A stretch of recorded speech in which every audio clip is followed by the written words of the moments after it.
ಈ ರೀಡಿಂಗ್ ನಿಮಗೆ ಅನ್ವಯಿಸಿದರೆ ಅಥವಾ ರೆಸೊನೇಟ್ ಆದರೆ ಮಾತ್ರ ತೊಗೊಳ್ಳಿ, ಇಲ್ಲಾಂದರೆ ಬಿಟ್ಬಿಡಿ. ಇದು ಒಂದು ಜನರಲ್ ರೀಡಿಂಗ್ ಮಾತ್ರ ಆಗಿರುತ್ತೆ. ಕಾರ್ಡ್ಸ್ನ ಶಫಲ್ ಮಾಡಿದಾಗ ನನಗೆ first card knight of cups ಬಂದಿದೆ. ನೈಟ್ ಆಫ್ ಕಪ್ಸ್ ಬಂದಿರೋದ್ರಿಂದ ನಿಮ್ಗೊಂದು ಅಂಜಿಕೆ ಇದೆ, ನಾನು ಯಾವತ್ತೂ ಖುಷಿಯಾಗಿರಲ್ಲ ಅನ್ನೋ ಭಯ ಅಥವಾ ಅಂಜಿಕೆ ಇದೆ ಅಂತ ಕಾರ್ಡ್ ಹೇಳುತ್ತೆ. ಸೊ ಅಪ್ ಆ್ಯಂಡ್ ಡೌನ್ಸ್ ಇದೆ, ತುಂಬ ಎತ್ತರಕ್ಕೆ ಹೋಗ್ತೀರಾ, ಕೆಳಗಡೆ ಬೀಳ್ತೀರಾ, ಕೆಳಗಡೆ ಬಿದ್ಮೇಲೆ ಮತ್ತೆ ಒಂದು ಲೈಫ್ ಆಸೆ ತೋರಿಸುತ್ತೆ, ತುಂಬ ಎತ್ತರಕ್ಕೆ ಹೋಗ್ತೀರಾ. ಫೀಲಿಂಗ್ ಎಮೋಷ್ನಲ್ ಅಂತ ಹೇಳುತ್ತೆ. ನೀವು ಅಥವಾ ನಿಮ್ಮ ಪಾರ್ಟ್ನರ್ ಇಬ್ಬರಲ್ಲಿ ಒಬ್ಬರ ಲೈಫಲ್ಲಿ ಕೂಡ ಇದಾಗ್ತಾ ಇರ್ಬೋದು. ಸೊ ಕಮ್ಯುನಿಕೇಷನ್ ನಡೀತಾ ಇದೆ. ಫಾಸ್ಟ್ ಪರ್ಸನ್ ಜೊತೆ ಆಲ್ರೆಡಿ ಬ್ರೇಕಪ್ ಆಗಿದೆ, ಮತ್ತೆ ಬಂದಿದ್ದಾರೆ, ಮತ್ತೆ ಕಮ್ಯುನಿಕೇಷನ್ಸ್ ಇದೆ, friends, family, kids. So health regimen ಇದೆ, ಏನೋ ಕಾಸ್ಮೆಟಿಕ್ ಸರ್ಜರಿನೋ, ಏನೋ ಸ್ಕಿನ್ ಪ್ರಾಬ್ಲಮ್ಸ್ ಇದೆ, ಪಿಂಪಲ್ಸ್ ಆಗ್ತಾ ಇದೆಯೋ, ಏನೋ ಒಂದು ಪ್ರಾಬ್ಲಮ್ಸ್ ಇದೆ. ಸೊ ಹೆಲ್ತ್ ಇಶ್ಯೂಸ್ನು ಅಂತ ಹೇಳ್ತೀನಿ ನಾನು. ಮೇ ಬಿ ಸ್ವಲ್ಪ ಚಾಲೆಂಜಿಂಗ್ ಟೈಮ್ ಅಂತ ಹೇಳ್ತೀನಿ. ನೈಟ್ ಆಫ್ ಕಪ್ಸ್ ಇದೆ, ಸೆಕೆಂಡ್ ಕಾರ್ಡ್ 2 ಆಫ್ ಸಾರ್ಡ್ಸ್ ಇದೆ ನನಗೆ. ಸೊ ಕ್ರಿಯೇಟಿವ್ಲಿ ಚೆನ್ನಾಗಿದೆ. ಏನಾದರೂ ಕೆಲಸದಲ್ಲಿ ಅಥವಾ ಕಾರ್ ಚೇಂಜ್ ಮಾಡಬೇಕು ಅಂತ ಅಂದ್ಕೊಂಡಿದ್ರೆ, ಸೊ ಮನೆ ತೊಗೊಳ್ಬೇಕು ಅಂತ ಅಂದ್ಕೊಂಡಿದ್ರು ಕೂಡ ಎಲ್ಲದಕ್ಕೂ ಸರಿಯಾಗಿದೆ. ಮೇ ಬಿ ಪಾರ್ಟ್ನರ್ಸ್ ಅಂತ ಹೇಳ್ತೀನಿ. ಯಂಗರ್ ವಾಟರ್ ಸೈನ್ ಜೊತೆ ನೀವು ಕನೆಕ್ಟ್ ಆಗಿರ್ಬೋದು. ಕಟಕ ಅಥವಾ ವೃಶ್ಚಿಕ ರಾಶಿಯವ್ರ ಜೊತೆ ನಿಮ್ಮ ಫೀಲಿಂಗ್ಸ್ನ ಎಕ್ಸ್ಪ್ರೆಸ್ ಮಾಡ್ಕೊಳ್ಳಿ. ತುಂಬ ಫೀಲಿಂಗ್ಸ್ ಇದೆ, ಎಕ್ಸ್ಪ್ರೆಸ್ ಮಾಡ್ಕೊಳ್ಬೇಕು. ಭಯ ಅಥವಾ ಹಿಂಜರಿಕೆ ಇರ್ಬೋದು. 2 ಆಫ್ ಸಾರ್ಡ್ಸ್ ಇರೋದ್ರಿಂದ ತುಂಬ ದೂರದಲ್ಲಿರೋ ಪರ್ಸನು, ನೋ ಕಮ್ಯುನಿಕೇಷನ್ ಅಂತ ಹೇಳ್ತಾ ಇದೆ ಕಾರ್ಡು. ಸೊ ಫಾಸ್ಟ್ ಪರ್ಸನ್ ಇರ್ಬೋದು. ಅವರು ಫಾಸ್ಟಲ್ಲಿ ನಿಮ್ಮ ರಿಲೇಷನ್ಶಿಪ್ಪಲ್ಲಿದ್ದು ಬ್ರೇಕಪ್ ಆದಮೇಲೆ ಮತ್ತೆ ಇವಾಗ ಲೆಟ್ಸ್ ಬಿ ಫ್ರೆಂಡ್ಸ್ ಅಂತ ಅವ್ರ ಆಫರ್ನ ಇಟ್ಟಿರ್ಬೋದು, ಫ್ರೆಂಡಾಗಿರೋಣ ಅಂತ. ಥರ್ಡ್ ಕಾರ್ಡ್ ನನಗೆ ಪೇಜ್ ಆಫ್ ವಾಂಡ್ಸ್ ಬಂದಿದೆ. ಮೇ ಬಿ ನಿಮ್ಮನ್ನು ಯಾರಾದರೂ ತುಂಬ ಅಟ್ರಾಕ್ಟಿವ್ ಆಗಿದ್ದೀರಾ ಅಂತ ಸೆನ್ಸ್ ಮಾಡ್ತಾ ಇದ್ದೀರಾ, ನಿಮ್ಮನ್ನು ಗಮನಿಸ್ತಾ ಇದ್ದಾರೆ ಯಾರೋ, ಅಥವಾ ನೀವು ಆ ಥರ ಯಾರ ಕಡೆನೂ ಅಟ್ರ್ಯಾಕ್ಟ್ ಆಗ್ತಾ ಇದ್ದೀರಾ, ಕ್ರಶ್ ಆಗ್ತಾ ಇದೆ, ತುಂಬ ಆ ಥರ ಅನ್ನಿಸ್ತಾ ಇದೆ. ಯಾರೋ ಮೆಸ್ಪರೈಸಿಂಗ್ ಐಸ್ ಇದೆಯೋ, ಸೊ ನೋಡೋಕೆ ತುಂಬ ಚೆನ್ನಾಗಿದ್ದಾರೆ, ತುಂಬ ಲಾಂಗ್ ಹೇರ್ ಇದೆಯೋ, ತುಂಬ ಚೆನ್ನಾಗಿ ಕಾಣ್ತಾರೆ ಕೆಲವರಿಗೆ. ಫೋರ್ತ್ ಕಾರ್ಡ್ ನನಗೆ ಡೆತ್ ಕಾರ್ಡ್ ಬಂದಿದೆ. ಕೆಲವ್ರಿಗೆ ಡೆತ್ ಆಫ್ ಎನರ್ಜಿ ಅಂತ ಹೇಳ್ತೀನಿ. May be already fast person ಅಂತ ಹೇಳಿದೆ, ಸಪ್ರೇಷನ್ ಆಗಿದೆ, ಬ್ರೇಕಪ್ ಆಗಿದೆ. ಸೊ ಇವಾಗ ಶ್ಯಾಡೋ ಆಫ್ ರಿಲೇಷನ್ಶಿಪ್ ಅಂತ ಹೇಳ್ತೀವಿ. ಅವರು ಪದೇ ನಿಮ್ಮನ್ನು ಕಾಲ್ ಮಾಡೋದು, ಇರಿಟೇಟ್ ಮಾಡೋದು ಮಾಡ್ತಾ ಇದ್ದಾರೋ, ಪದೇ ಏನೋ ಇರಿಟೇಟಿಂಗ್ ಎನರ್ಜಿ ಅಂತ ನಿಮ್ಗೆ ಅನ್ನಿಸ್ತಾ ಇದೆ. ಸ್ಟಿಲ್ ಮೇ ಬಿ ಅವ್ರು ವೃಶ್ಚಿಕ ರಾಶಿಯವ್ರು ಇರ್ಬೋದು. ಎಕ್ಸ್ಕ್ಯೂಸಸ್ ಕೇಳ್ತಾ ಇದ್ದಾರೆ. ಅವರು ಮಾಡಿರೋ ತಪ್ಪಿಗೆಲ್ಲ ಏನೋ ಒಂದು ಎಕ್ಸ್ಕ್ಯೂಸಸ್ನ ಹೇಳ್ತಾ ಇದ್ದಾರೆ, ಯಾವುದೋ ಒಂದು ಕಾರಣನ ಕೊಡ್ತಾ ಇದ್ದಾರೆ, ಪ್ಯಾಚಪ್ ಆಗೋಣ ಅಂತ ಇದ್ದಾರೆ. ಬಟ್ ಫಿಫ್ತ್ ಕಾರ್ಡ್ ನನಗೆ 9 ಆಫ್ ಪೆಂಟಿಕಲ್ಸ್ ಬಂದಿದೆ. ಎನಿವೇಸ್ ನಿಮಗೆ ಸತ್ಯ ಅರ್ಥ ಆಗಿದೆ. ಮೇ ಬಿ ನಿಮ್ಮ ಸೊ ಮಿಥುನ್ ರಾಶಿಯವ್ರ ಜೊತೆ ಕನೆಕ್ಟ್ ಆಗಿದ್ರೆ, ಲೆಸ್ ಕೋಡಿಪೆಂಡೆನ್ಸಿ ಇದ್ದರೆ ಒಳ್ಳೆಯದು ಅಂತ. ನೀವು ನಿಮ್ಮ ಓನ್ ಲೈಫಲ್ಲಿ ಸೆಕ್ಯೂರ್ ಆಗಿ ಮೊದಲು ಅಂತ ಹೇಳುತ್ತೆ. ಮೇ ಬಿ ನೀವು ನಿಮ್ಮ ಕಾಲ ಮೇಲೆ ನಿಂತ್ಕೊಳ್ಳಿ ಅಂತ. ಅದಾದಮೇಲೆ ನೀವು ಕನೆಕ್ಟ್ ಆಗಿರೋ ವ್ಯಕ್ತಿಗೆ ನಿಮ್ಮ ಮೇಲೆ ರೆಸ್ಪೆಕ್ಟ್ ಬರ್ಬೋದು, ಗೌರವ ಬರ್ಬೋದು.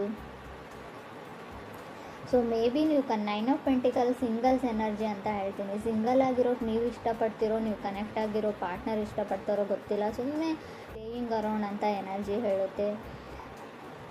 ಸೊ ಫೀಲಿಂಗ್ ಗುಡ್ ಎನರ್ಜಿ ಇದೆ. ನೀವು ಇವಾಗ ಚೆನ್ನಾಗೇ ಇದ್ದೀರಾ, ನಿಮ್ಮ ಕೆಲಸದಲ್ಲಿ ಇದ್ದೀರಾ, ಅದರ್ ಪರ್ಸನ್ನು ಚೆನ್ನಾಗಿದ್ದಾರೆ. ಸಿಕ್ಸ್ತ್ ಕಾರ್ಡ್ ನನಗೆ ಮೂನ್ ಕಾರ್ಡ್ ಬಂದಿದೆ. May be dark side of ಕೆಲವ್ರಿಗೆ 2 ಮುಖ ಇರ್ತವೆ ಅಂತ ಹೇಳ್ತೀವಿ. ಮುಖವಾಡ ಹಾಕೊಂಡು ಬದುಕ್ತಾ ಇರ್ತಾರೆ, ಹಿಂದಿನ ಮುಖ ನಮಗೆ ಗೊತ್ತಿರಲ್ಲ. ಆ ಥರ ಇರೋ 2 ಮುಖ ಇರೋ ಪರ್ಸನ್ ಜೊತೆ ನೀವು ಕನೆಕ್ಟ್ ಆಗಿದ್ದೀರೋ, ಅಥವಾ ನಿಮಗೆ ಶ್ಯಾಡೋ ಸೈಡ್ ಇದೆಯೋ ಗೊತ್ತಿಲ್ಲ ನನಗೆ.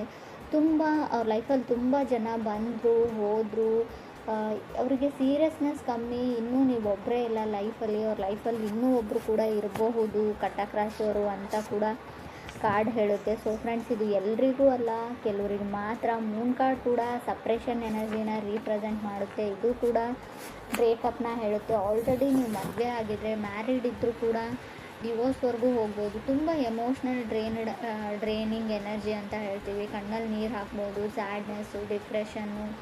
ನಿಮ್ಮ ತಾಯಿ ಜೊತೆ ಜಗಳ ಆಡಿದ್ರೂ ಕೂಡ ಮೂನ್ ಕಾರ್ಡ್ ಬಂದಿರುತ್ತೆ. ತಾಯಿ ಜೊತೆ ಮನಸ್ತಾಪ ಇದ್ದರೆ, ಪೇರೆಂಟ್ಸ್ ಜೊತೆ ಇದ್ದರೂ ಕೂಡ ತುಂಬ ಮಿಸ್ಸಿಂಗ್ ಎನರ್ಜಿ. ನಿಮ್ಮ ಪೇರೆಂಟ್ಸ್ ನಿಮ್ಮನ್ನು ಮಿಸ್ ಮಾಡ್ಕೊಳ್ತಾ ಇದ್ದರೆ, ನೀವು ನಿಮ್ಮ ಪೇರೆಂಟ್ಸ್ನ ಮಿಸ್ ಮಾಡ್ಕೊಳ್ತಾ ಇದ್ದರೂ ಕೂಡ ಆ ಕಾರ್ಡ್ ಬಂದಿರುತ್ತೆ. 7th ಕಾರ್ಡ್ ನನಗೆ 5 ಆಫ್ ಸಾರ್ಡ್ಸ್ ಬಂದಿದೆ. 5 ಆಫ್ ಸಾರ್ಡ್ಸು ಕೂಡ ಅದನ್ನೇ ಹೇಳುತ್ತೆ. ಸೊ ಕೇರ್ಫುಲ್ ಆಗಿರಿ. ನೀವು ನಂಬಿರೋ ವ್ಯಕ್ತಿ ನೀವು ನಂಬಿದ ಹಾಗೆ ಇಲ್ಲ, ಎಲ್ಲೋ ಮೋಸ ಹೋಗ್ತಾ ಇದ್ದೀರಾ ನೀವು. ಸೊ ನಿಮ್ಮನ್ನು ಮೂಲೆ ಗುಂಪು ಮಾಡ್ತಾ ಇದ್ದಾರೆ ಜನ ಅಂತ ಹೇಳ್ತಾ ಇದೆ ಕಾರ್ಡು. ಸೊ ನಿಮಗೇನೋ ಹೇಳ್ತಾರೆ, ಬೇರೆಯವ್ರಿಗೇನೋ ಹೇಳ್ತಾರೆ. ಆಲ್ರೆಡಿ ಅವ್ರ ಲೈಫಲ್ಲಿ ಯಾರೋ ಇದ್ದಾರೆ. ಸೊ ಅವ್ರಿಗೂ ಗೊತ್ತಿಲ್ಲ, ನಿಮಗೂ ಗೊತ್ತಿಲ್ಲ. ಸೊ ಏನೋ ನಡೀತಾ ಇದೆ, ನಿಮ್ಗೆ ತಿಳಿದೇ ಇರೋ ಹಾಗೆ ತುಂಬ ಮಿಸ್ಟೀರಿಯಸ್ ಎನರ್ಜಿ ಇದೆ. ಗುಟ್ಟಾಗಿ ಏನೋ ಮಾಡ್ತಾ ಇದ್ದೀರಾ ನೀವು ಅಥವಾ ಅದರ್ ಪರ್ಸನ್ನು, ಅಥವಾ ನೀವು ಕನೆಕ್ಟ್ ಆಗಿರೋ ವ್ಯಕ್ತಿ ತುಂಬ ಜನಗಳ ಮಧ್ಯೆ ಇರ್ತಾರೆ. ಫ್ಲರ್ಟ್ ಮಾಡೋ ಟೈಪ್ ಆಫ್ ಪರ್ಸನ್ ಇದ್ದಾರೆ ಅವರು. ಹುಷಾರಾಗಿರಿ, ಮೋಸ ಹೋಗ್ತಾ ಇದ್ದೀರಾ ಅಂತ ಕೂಡ ಕಾರ್ಡ್ ಹೇಳ್ತಾ ಇದೆ. ಬಿಕಾಸ್ ನಾನು 5 ಆಫ್ ಸೋರ್ಡ್ಸ್ನ ಒಂದನ್ನೇ ಕನ್ಸಿಡರ್ ಮಾಡಿ ಇದನ್ನು ಹೇಳ್ತಾ ಇಲ್ಲ. 8 ಕಾರ್ಡ್ ನನಗೆ 7 ಆಫ್ ಸೋರ್ಡ್ಸ್ ಬಂದಿದೆ. ಇಟ್ಸ್ ಓವರ್ ಅಂತ ಹೇಳ್ತಾ ಇದೆ. ಸೊ ಆ ಪರ್ಸನ್ನ ಬಿಟ್ಬಿಡಿ. ನೀವೇನಾದರೂ ಯಾರಾದರೂ ಬ್ಯಾಕ್ ಆಗ್ತಾರೆ, ಅವ್ರು ಸರಿ ಹೋಗ್ತಾರೆ ಅಂತ ಅಂದ್ಕೊಂಡಿದ್ರೆ ಅದನ್ನು ಮರ್ತುಬಿಡಿ. ಅದು ಮುಗ್ದೋಗಿದೆ. ಯಾವುದಾದ್ರೂ ಮೆಸೇಜಿಗೆ ವೆಯ್ಟ್ ಮಾಡ್ತಾಯಿದ್ರೆ, ಯಾರ್ದಾದ್ರೂ ಕಾಲಿಗೆ ವೆಯ್ಟ್ ಮಾಡ್ತಾಯಿದ್ರೆ ಖಂಡಿತ ಅವ್ರು ನಿಮಗೆ ಮೆಸೇಜ್ ಬ್ಯಾಕ್ ಮಾಡಲ್ಲ, ಕಾಲ್ ಬ್ಯಾಕ್ ಮಾಡಲ್ಲ. ಮಾಡಿದರೂ ಕೂಡ ಅವ್ರು ಸರಿ ಹೋಗಿರಲ್ಲ. ಅವ್ರ ಲೈಫ್ ಬಗ್ಗೆ ಅವರೇ ಕ್ಲಿಯರ್ ಇಲ್ಲ, ಅವ್ರ ಡಿಸಿಷನ್ ಬಗ್ಗೆ ಅವರೇ ಕ್ಲಿಯರ್ ಇಲ್ಲ. ಸೊ ಅಂಥ ವ್ಯಕ್ತಿನ ನೀವು ಹೇಗೆ ನಂಬ್ತೀರಾ ಅನ್ನೋದು ಕೂಡ ಇಲ್ಲಿ ಬಿಗ್ ಕ್ವಶನ್ ಆಗುತ್ತೆ. ಸೊ ತುಂಬ ಸಿಟ್ಟು ಬರ್ತಾ ಇದೆ. ಸೊ ಮೇ ಬಿ ನಿಮ್ಮ ಮೇಲೆ ಅವ್ರು ಕೋಪ ಮಾಡ್ಕೊಂಡಿದ್ದಾರೋ ಅಥವಾ ಅವ್ರ ಮೇಲೆ ನೀವು ಕೋಪ ಮಾಡ್ಕೊಂಡಿದ್ದಾರೋ. ತುಂಬ ಅಗ್ರೆಸಿವ್ ಎನರ್ಜಿ ಇದೆ ಅಂತ ಹೇಳ್ಬೋದು. ರೀಡಿಂಗಲ್ಲಿ 5 ಆಫ್ ಸೋರ್ಡ್ಸ್ ಮತ್ತು 7 ಆಫ್ ಸೋರ್ಡ್ಸ್ ಒಂದರಿಂದ ಒಂದು ಕಾರ್ಡ್ ಬಂದರೆ ತುಂಬ ಅಗ್ರೆಸಿವ್. ಮನೆಯವ್ರ ಮೇಲೆ ಕೋಪ ಮಾಡ್ಕೊಳ್ತಾ ಇದ್ದೀರೋ, ಕಲೀಗ್ ಮೇಲೆ ಕೋಪ ಮಾಡ್ಕೊಳ್ತಾ ಇದ್ದೀರೋ.